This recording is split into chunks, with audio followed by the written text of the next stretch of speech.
Alors, je m'appelle Marion Kaplan. Pour que vous soyez satisfait dans votre curiosité, je suis née le 17 février 1956 à Paris. Il y en a qui sont férus d'astrologie, donc je suis Verseau ascendant Bélier. Pour les numérologues, je suis chemin de vie 22-4. Et donc, j'ai vécu une enfance un peu galère qui fait que, dès l'âge de 14 ans à la puberté, j'ai commencé à avoir des migraines. J'avais 3 grammes de cholestérol. J'étais dépressive et la médecine ne me donnait aucune solution. Donc, j'ai commencé à cheminer. Et c'est pourquoi maintenant, j'organise également moi-même des congrès de thérapie quantique. Parce que le quantique, on va dire, c'est la médecine de l'invisible, c'est la médecine de la vibration, c'est la médecine sans médicaments. Et nous allons faire un congrès à Reims en novembre 2012. Pour ceux qui veulent faire partie du congrès, je vous invite à vous inscrire avant le mois de juin, parce que cette année, c'était déjà complet en juin. Mais il y aura aussi un forum ouvert au public avec des ateliers. Et donc, vous avez bien compris que la maladie, la guérison, c'est un cheminement. Dans ce cheminement, j'ai rencontré le docteur Catherine Kousmine, à laquelle nous rendons hommage cette année à Reims, car c'est les 20 ans de sa disparition. Catherine Kousmine a été une très grande médecin, une grande précurseur au niveau de l'adéquation entre la santé et l'alimentation. C'était au départ une pédiatre, et ensuite elle a évolué vers la médecine et la recherche, et elle a beaucoup travaillé sur la sclérose en plaques et sur le cancer.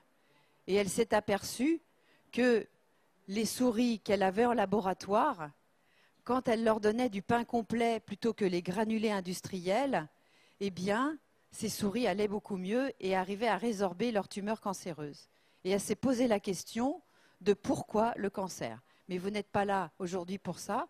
Alors, je voulais remercier d'abord le Salon du Bien-être de m'avoir invité à parler devant vous.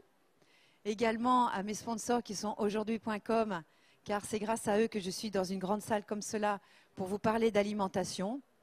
Et donc, vous avez bien compris, et si vous ne l'avez pas compris, moi je vais vous le faire comprendre, que l'alimentation, d'abord c'est votre carburant, numéro 1. Vous n'allez pas, si vous avez une super voiture que vous venez d'acheter qui roule au super sans plomb, vous n'allez pas mettre du gasoil dedans. Si vous mettez du gasoil dans votre Ferrari, j'espère tous que vous aurez une Ferrari, j'en ai pas, mais bon, eh bien, si vous mettez du gasoil, elle ne va même pas faire 1 mètre, votre voiture. Et comment se fait-il que nous, qui, depuis que nous sommes nés, on ne se pose pas la question, une fois qu'on est autonome, que ce carburant que je mets dans toute ma tuyauterie, qui est mon tube digestif, comment est-ce que je ne peux pas imaginer qu'en mangeant 3 fois par jour ou plus pour ceux qui grignotent, que ça ne va pas influencer mon état de santé? C'est incroyable qu'on ne puisse pas imaginer que l'alimentation peut vous empoisonner ou vous guérir à conflit psychologique égal. Car il y a beaucoup de thérapies qui s'occupent de votre psyché, et bien entendu, je les utilise également. Mais si, en base, vous vous nourrissez de beaucoup de pain, de beaucoup de fromage, de beaucoup d'aliments qui se répètent tous les jours, vous ne pourrez pas aller mieux. Et la docteuresse Kousmine avait bien compris que non seulement l'alimentation, entre guillemets, vivante était primordiale, et que l'intestin, c'était l'endroit où on pouvait générer de nombreuses pathologies. Donc si on veut parler de poids, mais aussi de maladie, car quand on prend du surpoids ou qu'on est trop maigre, parce que la maigreur est aussi une pathologie, il est bien évident que l'alimentation et notre relation à l'alimentation va être primordiale. Et les problèmes de poids sont des problèmes de santé. Bien sûr que quand on envisage le surpoids, on envisage toujours nos compensations. Vous êtes tous, quand on est un peu énervé, quand on est stressé, qu'on a été chamboulé sur le plan affectif, on va plutôt foncer sur la plaquette de chocolat pour les uns, sur des bonnes crèmes glacées pour les autres. Pour d'autres, ce sera le saucisson. Mais on va être dans des compensations orales, des stress affectifs qu'on a du mal à régler. Donc l'alimentation est très ambiguë, en cela on se dit c'est quelque chose que je peux maîtriser et c'est pourtant quelque chose quand j'ai des pulsions que je n'arrive pas à maîtriser. Vous êtes d'accord? Parce qu'il y a deux parties en vous. N'oubliez pas une chose, et si vous l'avez oublié, moi je vais vous rafraîchir la mémoire. Nous sommes une âme avec un corps, et non pas un corps avec une âme. C'est très important ça. Il y a bien quelqu'un à l'intérieur de vous, il y a des têtes grises, des têtes blanches, des têtes moins blanches, des têtes plus jeunes. Mais vous avez bien vu qu'à l'intérieur de vous, n'est-ce pas monsieur, vous avez certainement passé la soixantaine. Et pourtant, à l'intérieur de vous, il y a un être qui n'a pas d'âge. Vous êtes d'accord? Que même si vous avez du mal à marcher et que vous êtes engoncé peut-être dans des problèmes de poids ou des problèmes de hanches, il y a cette âme qui, elle, est toujours mobile. Donc il y a quelque chose à l'intérieur de vous d'ordre immatériel et d'ordre matériel. Le matériel, c'est votre corps, avec ses organes. Et quand vous êtes perturbé, il y a une petite voix à l'intérieur de vous qui a peur, qui est anxieuse, qui a des phobies, qui est dans toutes ces peurs ou de manquer ou d'avoir mal. Eh bien, cette petite voix va aller perturber les organes qui sont en correspondance. Donc c'est toujours, quand on parle d'aliments, on mange quelque chose de matériel, mais on mange aussi quelque chose d'immatériel. Et les deux parties en nous, il y a le côté animal, et c'est le côté animal qui a des pulsions. Et le côté spirituel, conscience, je prends conscience de moi. En prenant conscience de moi, la règle numéro 1, c'est je me respecte. Et quand vous cédez à vos pulsions animales, vous ne vous respectez plus. Et quand je vais vous parler de certains aliments, il y en a qui vont dire « Oh là là, ben non, qu'est-ce que ce serait la vie sans mon camembert ?» Hein? Vous êtes d'accord? Eh bien, je vais vous dire, si vous ne pouvez pas vous passer de votre pizza, de vos pâtes, de votre pain ou de votre camembert ou de vos yaourts, vous n'êtes pas libre. Vous êtes d'accord? Vous êtes dépendant. Et l'alimentation est l'endroit numéro 1 de nos dépendances. Si je suis dépendant de mon mari, de mes enfants, de mes parents, de qui vous voulez, ça veut donc dire, ça va se répercuter dans ma vie et regardez dans votre vie là où vous ne pouvez pas vous passer de quelque chose. Je n'ai pas dit qu'il fallait se passer de s'alimenter. J'ai dit, est-ce qu'il y a des aliments dont vous ne pouvez pas vous passer? Est-ce qu'il y en a dans ce cas-là?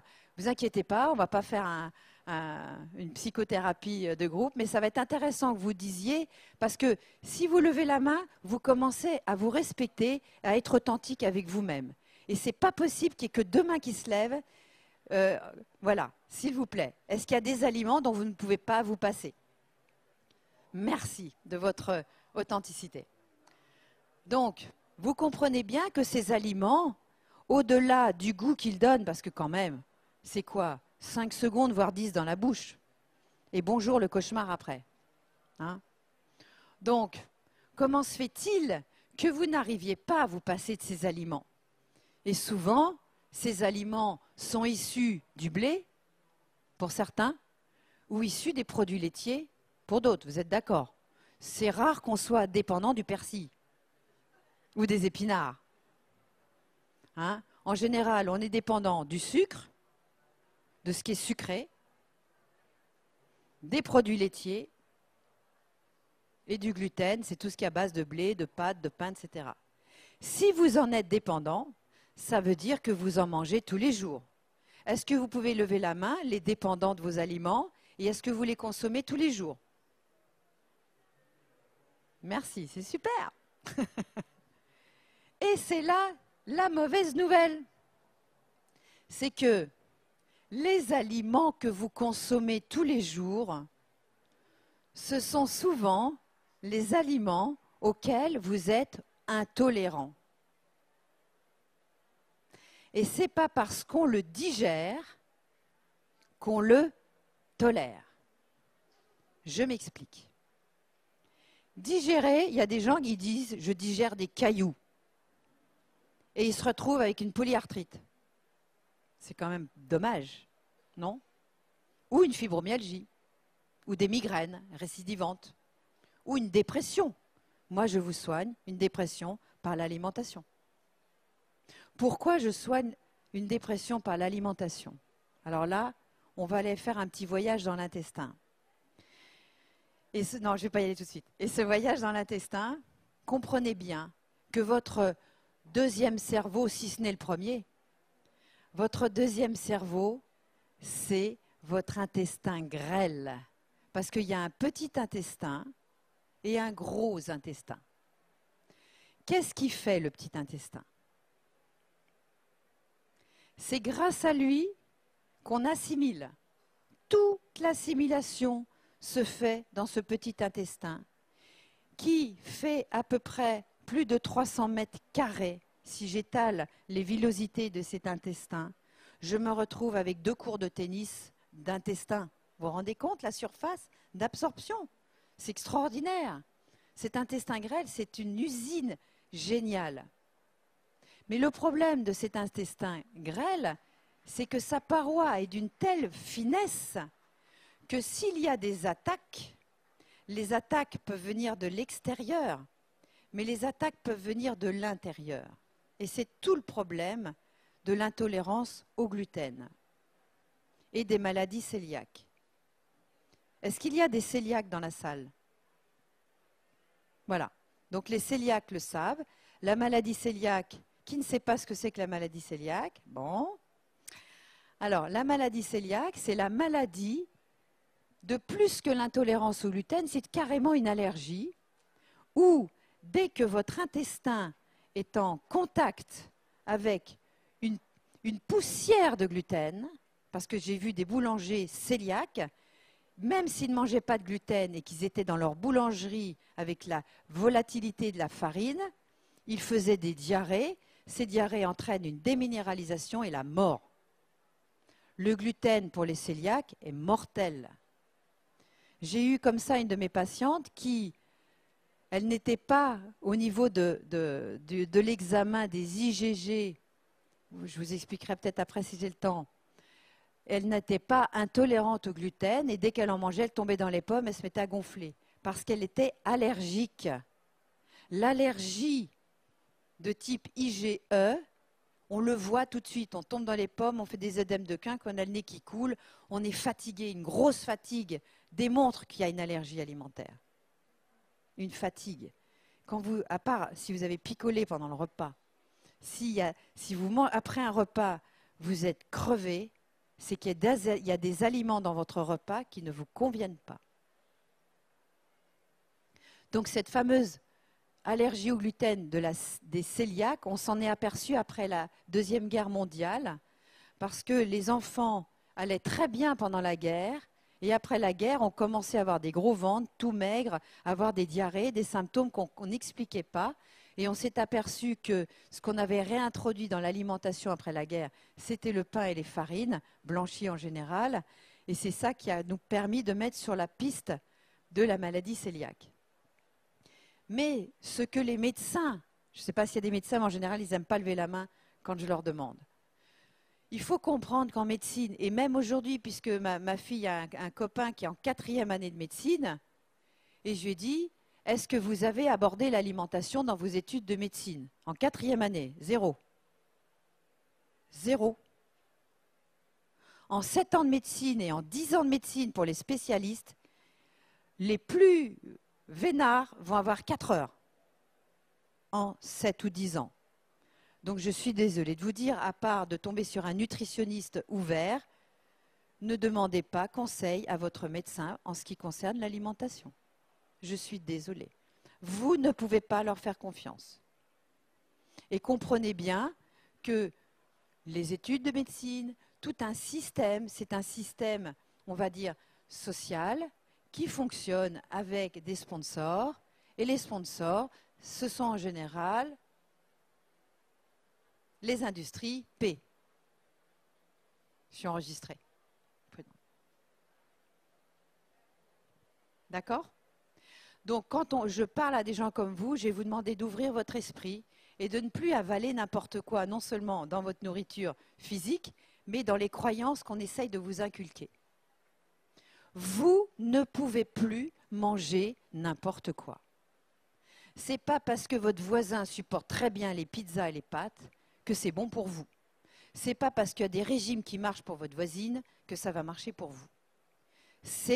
Et ça doit être individualisé. Et parce que ça doit être individualisé, d'ailleurs avec aujourd'hui.com, on va faire, aujourd'hui.com c'est un site internet de coaching en ligne.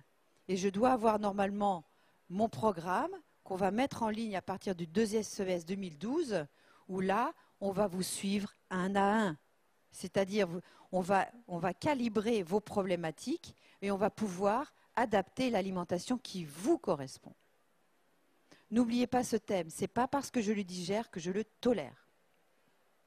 Surtout, ne mangez jamais les mêmes aliments tous les jours. Parce que votre système immunitaire, il sert à quoi? L'immunité, c'est, je fais la distinction entre mon soi et mon non-soi. Ce qui est moi, ce qui peut convenir à ma biologie et à ma psychologie, et ce qui ne me convient pas à ma biologie et à ma psychologie. Et chacun est individuel par rapport à ça. Notre système immunitaire, c'est notre gardien. Il ne peut pas y avoir de truands qui rentrent dans notre biologie. Quand une bonne immunité fonctionne, on appelle ça l'immunité de type TH1. Tout est expliqué dans mon livre « Alimentation sans gluten ni laitage ». J'ai quelques livres ici, j'en ai très peu. Et sinon, il y en aura peut-être sur le stand Jouvence là-bas. J'en ai pas beaucoup. Donc, l'immunité forte, c'est une immunité TH1. Une immunité de type allergique. Donc, une immunité TH1, je m'adapte. Il fait froid, clac, clac, ma thermorégulation fait que je m'adapte. Si j'ai une mauvaise immunité, quand il fait froid, je vais tomber malade. Parce que mon immunité est déficiente. Pourquoi tout le monde n'attrape-t-il pas la grippe en même temps? Vous comprenez bien que ce n'est pas la faute aux microbes. C'est jamais la faute à l'extérieur. C'est toujours nous. Nous sommes 100% responsables de ce qui nous arrive et de nos maladies. Donc on ne peut pas dire « j'ai attrapé froid ». Ouais, tu as attrapé froid parce que ton immunité est déficiente, parce que tu es allé au-delà de tes forces au niveau de ton travail, tu pousses la roue trop loin, tu te nourris mal, tu dors mal et tu ne fais pas assez de sport. Donc à ce moment-là, ton immunité va être déficiente et il va falloir se reprendre en main. Ça vous demande une discipline. On ne peut plus avaler n'importe quoi sous prétexte que ça nous fait plaisir. Il y a ce qui est la pulsion du plaisir. Le plaisir, heureusement qu'on l'a à manger. Moi, j'ai très plaisir à manger. Mais je fais le lien entre le plaisir qui va me faire du bien à la bouche et aussi mon état de santé. Donc, il y a des aliments auxquels vous allez devoir renoncer. Et certainement, pour beaucoup, d'une façon totale. Premiers aliments, IgG, IgE, on s'en fout. Renoncer aux produits laitiers, de vache et de brebis. Le lait, aujourd'hui, n'est plus le lait d'il y a 60 ans. Le lait, aujourd'hui, pour toutes les femmes ici qui ont eu des enfants, vous le savez, quand vous étiez enceinte, on vous disait, et quand vous avez allaité, on vous disait attention, mangez pas d'asperges, mangez pas de choux, prenez pas de médicaments, attention, attention, attention, parce que tout passe dans le lait. Et à votre avis, les vaches, vous croyez que tout passe pas dans le lait des vaches? Et maintenant des brebis qu'on arrive à mettre en batterie, avec les granulés industriels qu'on leur donne, bourrés d'OGM, bourrés de pesticides, bourrés d'hormones, bourrés de vaccinations, d'aluminium maintenant. Maintenant, je peux en parler. Qui n'a pas vu l'émission sur Antenne 2 et sur la 5, sur l'aluminium et la toxicité. Qui ne l'a pas vue? Eh bien, allez la télécharger sur Internet, parce que maintenant, c'est public. Publiquement, donc je peux en parler, publiquement, ils ont annoncé qu'il y avait de l'aluminium dans toutes les viennoiseries, dans tous les pains blancs et les farines blanches, dans toute la cosmétologie, dans tous les vaccins. Ça y est, ça sort. Ça sort. Tout va sortir petit à petit parce qu'il y a des conjonctions maintenant qui font que tout va sortir. Donc, il va falloir vous débrouiller en écoutant des gens comme moi vous parler, parce que moi, attends, ça fait 20, depuis l'âge de 14 ans, ça fait plus de 30 ans, mais ça fait 30 ans que j'étudie vraiment tout ça, que j'ai tout essayé. Et je vous fais l'économie de 40 ans de galère, parce que j'ai fait le tronc commun de tous les régimes. Il ne s'agit pas de se frustrer totalement, mais il y a des renoncements nécessaires, autant dans nos aliments que dans nos psychologies. Nous sommes des êtres de conscience, et c'est entre autres ça qui nous distingue des animaux. Les animaux, quand ils ont faim, ils mangent. Nous ne sommes plus des animaux puisque nous mangeons sans faim. Qui se pose la question le matin avant de prendre son petit déjeuner? Est-ce que j'ai vraiment faim? Il n'y en a pas beaucoup. En général, vous mangez par habitude. Vous mangez parce que tous les matins, vous mangez. Ou vous mangez par peur d'avoir faim. Hein? Voilà. Et ou vous mangez parce qu'on vous dit qu'il faut manger le matin. Donc vous comprenez bien que vous n'êtes pas libre par rapport à votre faim. Et pourtant, votre organisme, il sait quand il doit vous donner envie d'aller faire pipi. Il ne vous demande pas votre avis. Vous avez une urgence, vous allez aller aux toilettes faire pipi. Vous n'allez pas vous négocier avec votre vessie pour dire « j'attends 4 heures ». 4 heures, ça m'étonnerait que vous y arriviez hein? Ou alors, si vous retenez trop, votre vessie va s'élargir et à terme, elle ne sera plus élastique et vous aurez le problème des centres d'organes après. Donc, il vaut mieux y aller. Donc, comment se fait-il qu'on écoute notre corps pour aller aux toilettes? Quand on a soif, quand on a vraiment soif, c'est pire que la faim, la soif. Vous avez remarqué? Oh, quand il y a une soif, ça vous prend, il faut boire parce que la boisson, l'eau surtout, parce que quand vous êtes déshydraté, c'est de l'eau qu'il faut boire. Vos cellules contiennent 70% d'eau et votre cerveau plus de 90%. Pourquoi est-ce qu'on contient autant d'eau? Parce que l'eau véhicule les informations. L'eau est un conducteur. Et qu'est-ce qui fonctionne dans votre corps? Quand est-ce qu'on dit que quelqu'un est mort? On dit que quelqu'un est mort quand il y a une mort cérébrale. Parce que notre biologie, elle fonctionne à l'électricité. On a une centrale nucléaire là. Et tous les tuyaux du système nerveux innervent tout le corps. Et vous savez où est-ce qu'il y a le plus de neuromédiateurs? Dans votre intestin grêle. Donc les gens qui manquent de sérotonine, c'est pas là. Ça va se répercuter là. C'est là. Quand vos capteurs de sérotonine sont plus bons, c'est que votre alimentation n'est pas adéquate et que les aliments auxquels vous êtes addict vous empoisonnent et attaquent votre muqueuse intestinale. Et là, en deuxième, on va parler de la flore intestinale. C'est quoi la flore intestinale? Est-ce que vous savez que vous avez plus de bactéries dans votre intestin que de cellules dans votre corps? On va dire en gros 70 000 milliards de cellules, 80 000 milliards de bactéries. Donc, vaut mieux être copain avec nos bactéries. Quand vous êtes dépendant du sucre, ce qui était mon cas, hein, je vous rassure. J'étais accro aux produits laitiers et au sucre. Hein. Mais accro, c'est-à-dire c'est comme si, on revient aux pulsions, c'est pas vous qui avez envie de manger du sucre, c'est vos bactéries. Parce que vos bactéries intestinales, elles se nourrissent de leur poison. Et comme un drogué à l'héroïne, quand il est en sevrage, il lui faut sa dose. Sinon, il vous dit, il me faut ma dose d'héros, sinon je ne vais pas tenir. Le sucre, c'est de l'héroïne pure. Pourquoi? Parce que ça entretient une flore bactérienne terrifiante qui va vous acidifier. L'acido-basique, ce n'est pas les aliments, c'est les bactéries, c'est l'inflammation bactérienne. Donc arrêtez de donner à manger à vos bactéries, elles vont se battre, mais c'est vous qui aurez raison de ça. J'ai aussi des remèdes contre ça. Donc, grand sevrage à faire, le sucre et tout ce qui fermente. Parce que si ça fermente, regardez, il y a la fermentation à droite. Ça, c'est la fermentation du sucre et des fruits. Si vous voulez maigrir, arrêtez les fruits.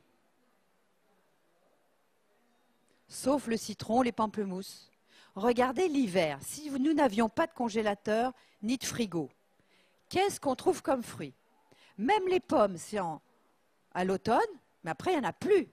Est-ce qu'il y a des fruits l'hiver, si vous n'aviez pas de garde-manger? Dans votre pays, je parle là où ça pousse, quand ça pousse. Regardez les fruits d'hiver.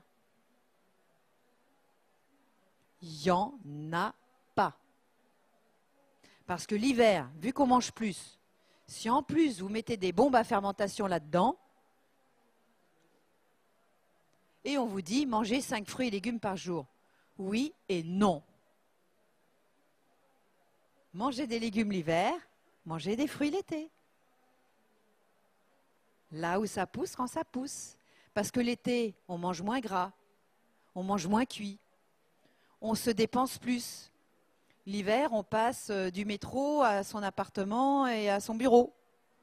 On ne marche pas beaucoup, on ne fait pas beaucoup de sport. Moi, hier soir, je suis allée danser, je peux vous dire, j'ai mouillé ma chemise, au cas où de la huchette. C'est important d'éliminer le sport, mais l'hiver, on n'a pas envie. On a moins envie. L'été, on peut nager, on peut courir, il fait plus chaud, c'est plus agréable. Donc, vous voyez bien que le fruit qui va entraîner de la fermentation va entraîner de l'inflammation. Et cette inflammation, qu'est-ce que ça crée? Des œdèmes et on grossit. La guérison se passe toujours par un œdème. Donc vos bactéries, cette inflammation va par l'intestin grêle muter dans la circulation et va aller jusqu'au cerveau. Et on va être fatigué, dans le brouillard. On a moins de mémoire, on a du mal à se concentrer, on n'a pas le moral parce que la sérotonine, 70% des neurotransmetteurs dans le grêle, ne l'oubliez pas. Donc si j'ai des intolérances alimentaires, c'est-à-dire des aliments que je consomme beaucoup et que j'ai beaucoup consommé, quand j'ai fait mon test il y a plusieurs années de ça, donc je mangeais, on va dire, normalement, bio, je prenais mes petits yaourts biologiques, mon petit pain complet bio, et j'adore la moutarde, les œufs, l'ail, j'adore l'ail.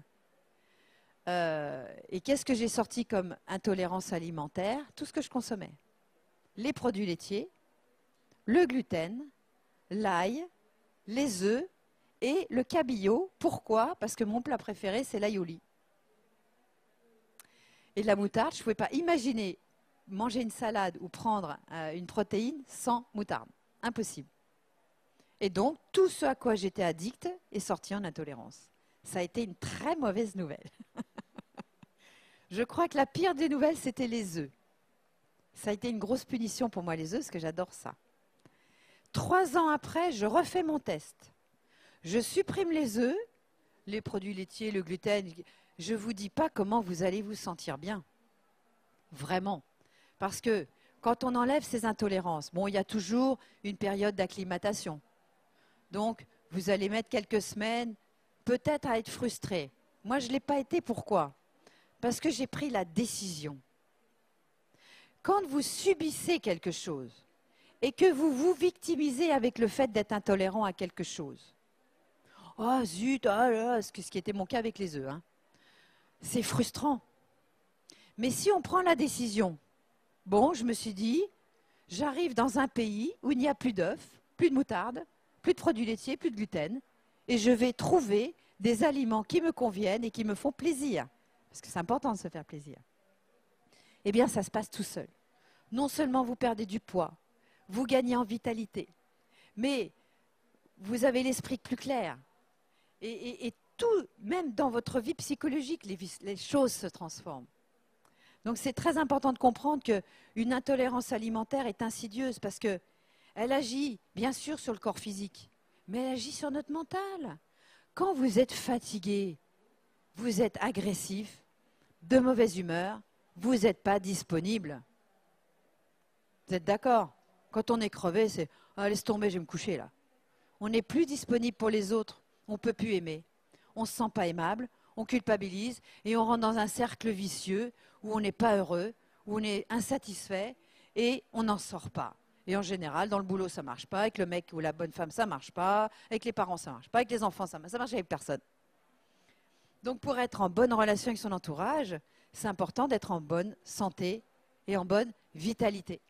Et cette bonne vitalité, elle dépend de vous. Au moins, ça, c'est une chose importante pour vous, puisque si ça dépendait de l'extérieur, c'est quand même embêtant d'être dépendant de l'extérieur. Ça dépend que de vous. Vous êtes le président de la République de votre corps. C'est vous qui êtes au gouvernement. C'est vous qui prenez les décisions.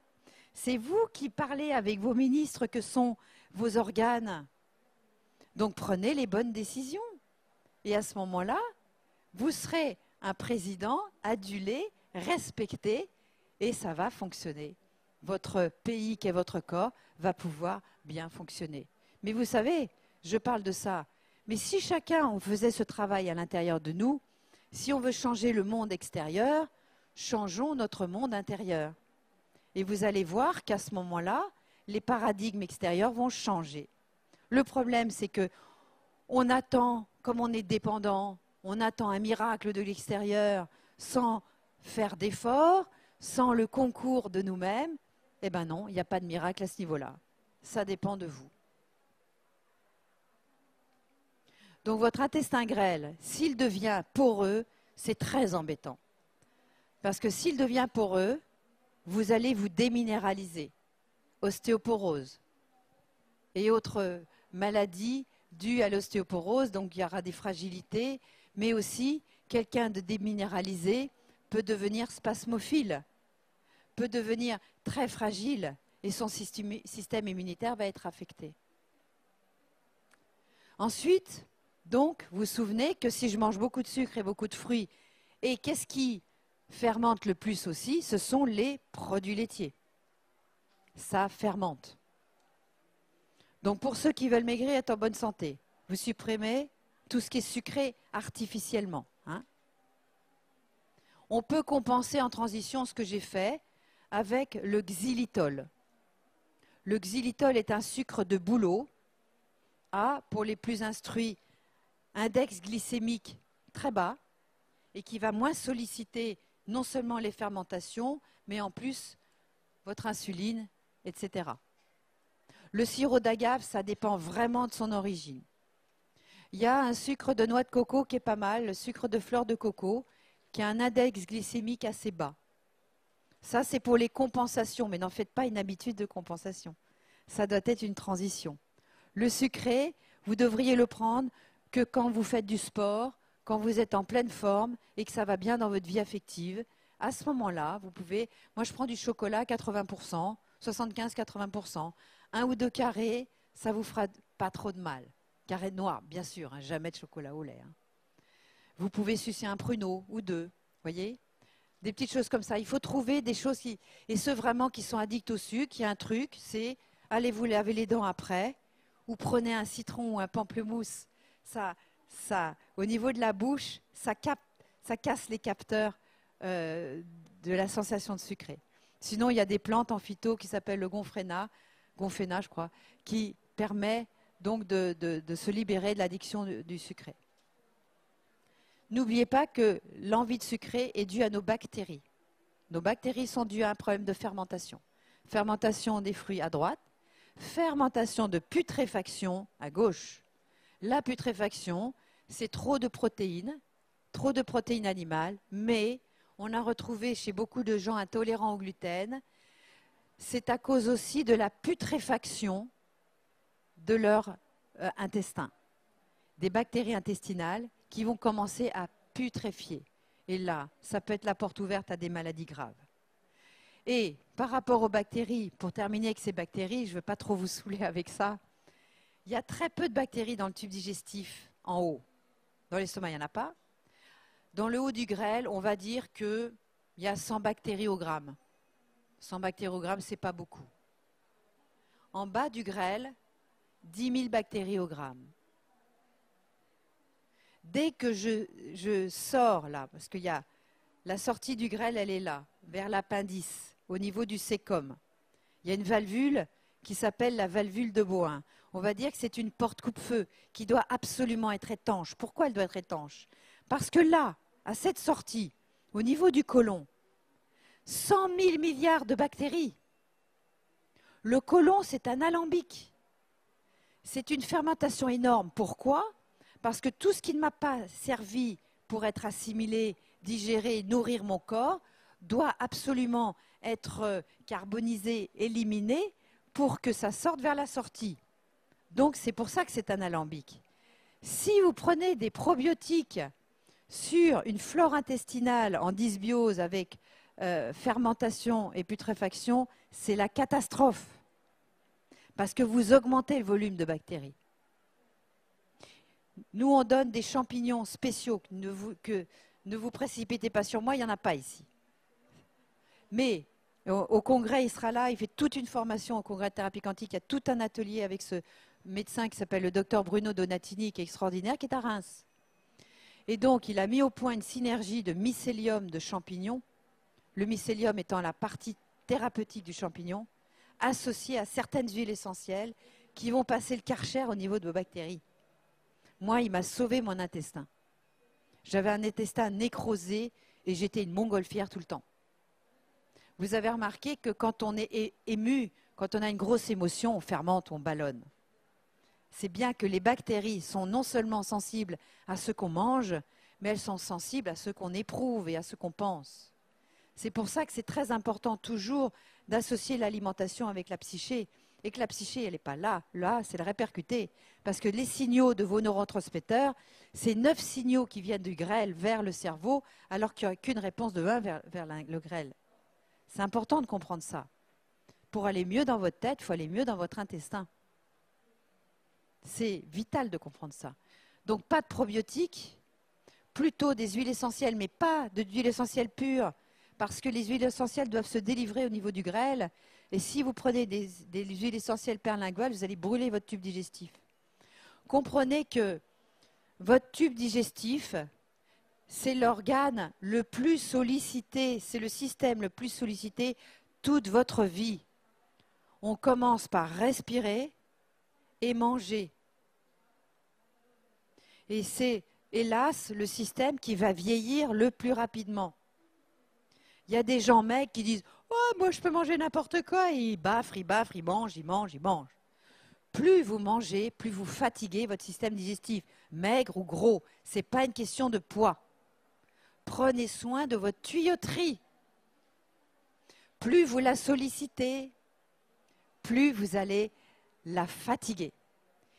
Il faut solliciter notre système digestif car c'est lui qui est le garant de notre immunité. Notre système immunitaire, c'est un système qui doit fonctionner en permanence.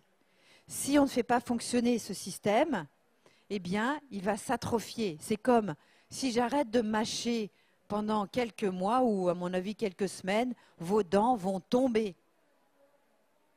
Un organe ne s'use que si on ne s'en sert pas. Mais il s'use aussi si on s'en sert trop. Il y a une juste mesure. Prenez soin de votre tube digestif. C'est un tube hypersensible, bien sûr qu'il se renouvelle. Mais en vieillissant, vous avez bien vu que vous ne supportiez plus ce que vous supportiez avant. Quand vous buvez de l'alcool aujourd'hui, bah, vous le supportez beaucoup moins. Vous mettez plus de temps à vous en remettre. Parce que notre renouvellement cellulaire, à part dans les cancers, notre renouvellement cellulaire, eh bien, il diminue. Nos tolérances diminuent. Notre fragilité s'accentue. C'est important de comprendre ça. Donc, respectez votre corps. Ensuite, le gluten, ça n'est pas un problème de fermentation, c'est un problème d'attaque. C'est comme si ça attaquait vos villosités intestinales, les villosités étant, imaginons que j'ai un gros tapis en moquette berbère, très bien poilu, très riche en poils. Je vais verser un verre de vin sur mon tapis berbère blanc. Les poils vont absorber le liquide. Ça, c'est un intestin grêle qui fonctionne bien. Il absorbe, les villosités sont gorgées de sang et elles viennent capter les éléments dont elles ont besoin. Le gluten et certaines autres protéines vont attaquer cette muqueuse, vont le râper comme une râpe à fromage et on va se retrouver pour les cœliaques avec une surface d'absorption comme du carrelage. Sur du carrelage, je mets un verre de vin, il n'y a rien qui est absorbé, ça s'étale. Et il n'y a plus d'absorption. Et là, c'est la porte ouverte à trop de pathologies, dont des pathologies auto-immunes. Le premier qui a mis ça en exergue, c'est le docteur Jean Seignalais. Qui ne connaît pas le docteur Jean Seignalais? Ils ne connaissent pas Cousseville, ils ne connaissent pas Seignalais. Le docteur Jean Seignalais. Je crois que vous allez devoir tous acheter mon bouquin. Je suis désolée, il n'y en a pas assez. Vous irez peut-être pour les autres là-bas, parce que j'explique tout en grand public, c'est très facile à lire. Le docteur Jean Seignalais était rhumatologue. Je dis bien il était parce qu'il est mort de conflit, parce qu'il n'a pas été reconnu par les autres médecins. Il a été reconnu par des gens comme nous. Petit à petit, il a ouvert une voie, il appelait ça l'alimentation hypotoxique, et il a sauvé énormément de personnes qui avaient des polyarthrites rhumatoïdes chroniques et d'autres maladies comme ça, auto-immunes. Est-ce qu'il y a des gens qui ont des polyarthrites ou des fibromyalgies? Alors, arrêtez le gluten et les produits laitiers déjà, d'office. Et le sucre. Donc, Seignalais était vraiment le grand médecin qui a compris que la caséine, c'est-à-dire la protéine du lait, parce qu'ils sont malins dans l'industrie agroalimentaire, ils sont en train de vous sortir un lait sans lactose. Mais je dirais le lactose, quelque part, moi je m'en fous un peu. C'est la caséine qui attaque l'intestin, qui pose un problème. N'est-ce pas Marcel? Bon. Parce qu'ici, vous avez un labo qui fait des tests sur les intolérances alimentaires. On n'est pas obligé de faire les tests très chers. Il y a aussi des tests plus réduits qui peuvent nous permettre de voir si on a une sensibilité à certains aliments qu'on consomme beaucoup, par exemple. Donc, cette caséine et ce gluten vont attaquer cette muqueuse intestinale et entraîner une immunité de type TH3 et TH17. Et ces maladies auto-immunes, c'est votre immunité qui se retourne contre vous. Et là, ça devient beaucoup plus compliqué à soigner. Parce qu'il y a toujours une complication à la fois physiologique, donc les aliments, et psychologique, et pour les fibromyalgies, environnementale. Dans la fibromyalgie, il faut fuir tout ce qui est à base de pétrole. L'essence, quand vous faites votre plein d'essence, il faut mettre des gants, il faut mettre un masque, parce que les vapeurs d'essence sont toxiques pour les fibromyalgies. Les cols, des moquettes, certaines peintures, des solvants comme le white spirit contiennent des produits dérivés du pétrole qui attaquent les muqueuses des fibromyalgies. Mais aussi, il y a toute une psychologie de la fibromyalgie dont je ne parlerai pas ici. Donc, on comprendra bien qu'on peut soigner de nombreuses maladies. Mal a dit. Le mal a dit. Il faut comprendre que votre âme, le seul moyen qu'elle a de communiquer à travers votre corps, c'est dire toc toc, là, ça va plus. Tu déconnes. Sur quel plan? Ça va pas. L'alimentation, C'est pour ça que je dis, au moins faisons table rase, nourrissons-nous correctement. Et si je me nourris correctement et je continue à être malade, là, c'est un chemin de guérison. Est-ce qu'il y a des métaux lourds? Est-ce qu'il y a des vaccins? Est-ce qu'il y a du transgénérationnel? Est-ce qu'il y a des secrets de famille? Est-ce qu'il y a dans l'environnement des pollutions qui ne me conviennent pas? Moi, j'avais une maison qui n'était pas branchée à la terre, donc j'en perdais le sommeil.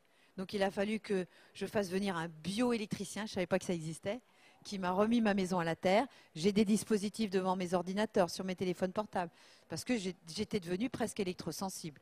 On peut soigner les électrosensibles, c'est évident. Les électrosensibles sont souvent des gens déminéralisés.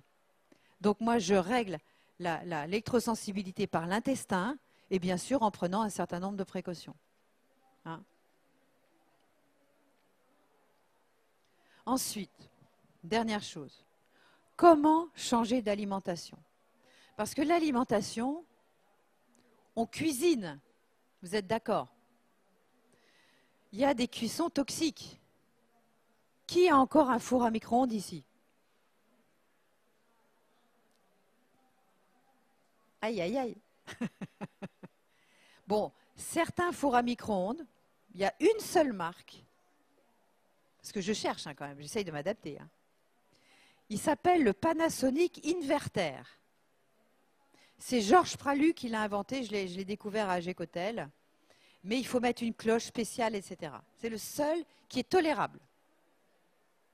Tous les autres, il y a une telle agitation moléculaire que vous mangez des molécules folles.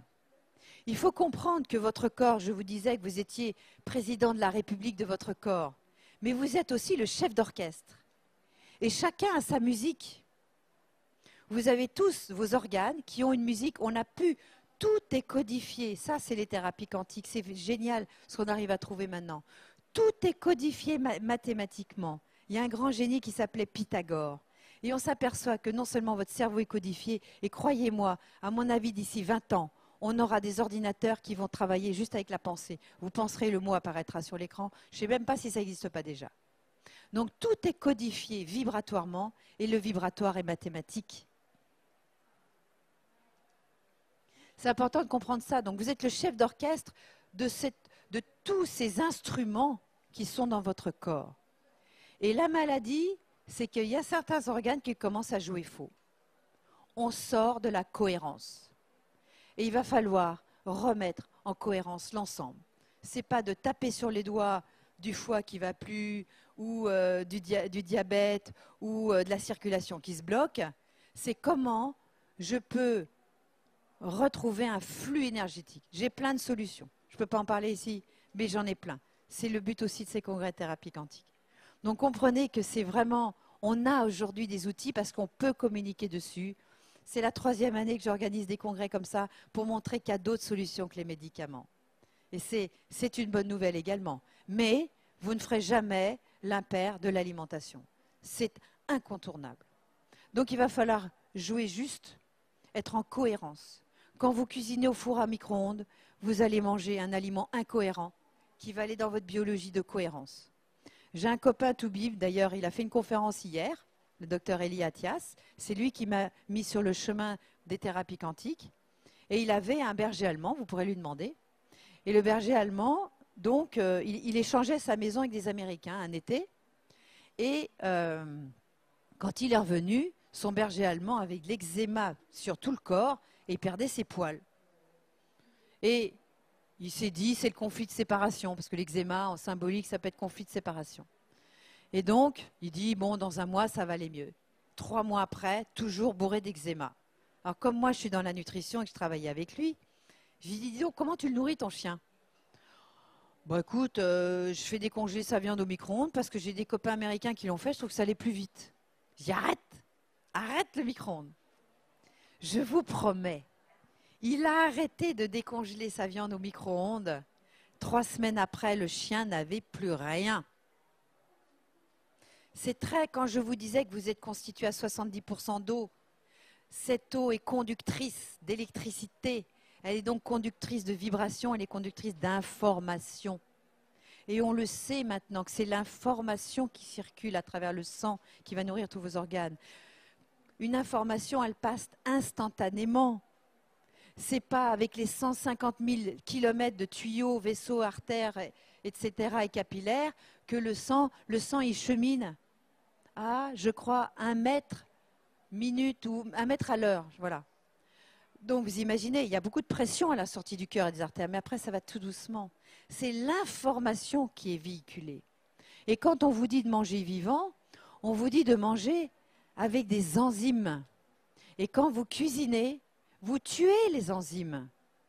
Sauf à la vapeur douce dans mon vitaliseur, mais il n'y en a pas ici, je suis désolée. Donc, j'ai fait des études là-dessus, des cristallisations sensibles. J'ai travaillé avec le Pierre Rubeza qui sera en novembre à Reims, avec des radiesthésistes, avec l'antenne de l'Échère, etc. Et on voit si l'aliment est resté cohérent et si l'aliment a gardé une vitalité. La vitalité, on peut l'observer par exemple avec les travaux de Marcel Violet. C'est lui aussi qui m'a vu sur la voie du quantique. Marcel Violet, c'était un scientifique qui s'est amusé à reproduire de l'eau en laboratoire, donc H2O. Et il faut savoir que les bâtards sont très très sensibles aux ondes biologiques vivantes. Et donc, il fait H2O et il met son espèce de grenouille là dans l'eau. Et le tétard, pardon. Le tétard mord foudroyé instantanément. Il dit, tiens, pourtant j'ai fait H2O, j'ai mis les minéraux, je ne comprends pas. Alors il se dit, tiens, il y a peut-être un manque d'oxygène dans cette eau. Il bat son eau, donc il oxygène son eau, et il remet son tétard, le tétard foudroyé. C'est pas possible, c'est de l'eau, je peux vous dire, voilà. C'était de l'eau, quoi. En plus oxygénée. Qu'est-ce qui se passe? Donc il prend son eau, il la ferme hermétiquement comme dans une bouteille, mais c'était en verre, c'était l'été. Il met ce récipient sur son balcon pendant 1 mois. Il n'y revient plus, c'est fermé, c'est scellé. 1 mois après, il ouvre le bocal, il remet un tétard, et le tétard. Et c'est là qu'il a découvert qu'il y avait ce qu'on appelle des ondes biologiques. Si vous avez la chance d'être pas loin d'une ferme et que vous avez gardé un ancrage avec la campagne, observez les bêtes après un orage. Elles n'en ont rien à fiche de votre eau du robinet que vous leur donnez. Elles vont boire l'eau des flaques. Parce que cette eau des flaques est dynamisée. Elle a un potentiel vibratoire extraordinaire. Et tout est comme ça. Si vous mangez mort, stérilisé, pasteurisé, en boîte, congelé, à part quelques trucs qui peuvent le supporter, ne croyez pas que la mort va engendrer la vie. C'est du bon sens. Pour manger vivant, vous mangerez une partie crue, une partie, sauf si votre intestin est vraiment en 1000 morceaux. Vous cuisinerez à la vapeur douce qui va attendrir la fibre, mais sans bloquer les enzymes, sans tuer les vitamines et sans précipiter les sels minéraux. Parce qu'il y a aussi la vapeur sous pression qui détruit tout. Parce qu'on vous dit, ouais, on cuisine à 95 degrés. Eh, vous rigolez? Avant d'arriver à 95, il a bien fallu mettre en pression. Et la pression, elle passe au-dessus de 100 degrés, même si vous baissez la température après. Une fraction de seconde à plus de 100 degrés en pression, tout est détruit. Et les minéraux font une espèce de culbute biochimique qu'on appelle la précipitation. Et ces sels minéraux deviennent inassimilables. Vous le savez que le calcium issu du minéral, il est inassimilable. Sucez des cailloux de calcaire, vous n'allez pas l'assimiler. Le calcium doit être issu du végétal ou alors doit être ionisé. Donc maintenant, il y a des fontaines qui réionisent les minéraux, qui redonnent la polarité vibratoire aux minéraux, qui les rend compatibles avec le vivant. Sinon, ils ne le sont pas. Comprenez qu'il faut aller plus loin que calories, vitamines, lipides, protéines.